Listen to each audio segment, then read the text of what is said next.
Лучший в номинации «Репортаж». Материал нашей коллеги Вероники Павловой о чувашском самородке. Плотнике из Урмарского района Василия Бородкове стал победителем международного телекинофорума «Новая реальность». На конкурс прислали больше 360 работ из 53 регионов России и 7 стран. Победителей чествовали в Туле. Репортаж «Дом с завитками». Белочки и голуби плотника Василия Бородкова, пожалуй, смог претендовать и на самое длинное название. Но в нем вся суть и идея видеоматериала. В своей работе Вероника Павлова подняла тему регионального туризма и попыталась ответить на вопрос, почему уникальный дом с завитками до сих пор не включили в маршрут для путешествий.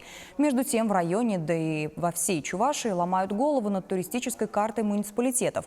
Но в Урмарском районе к дому с завитками равнодушны. Кажется, не только власти, да и сами сельчане. Его упорно не замечают на протяжении многих лет. Впрочем, как и самого мастера. Стоит отметить, что после выхода репортажа его не стало через пару дней.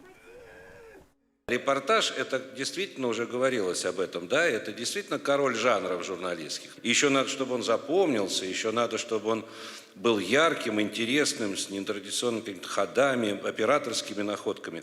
Вероника Павлова, «Дом с завитками». Растопила ли эта история сердца чувашских чиновников? Кто следит за этим домом сейчас? И есть ли надежда, что уникальное строение обретет вторую жизнь?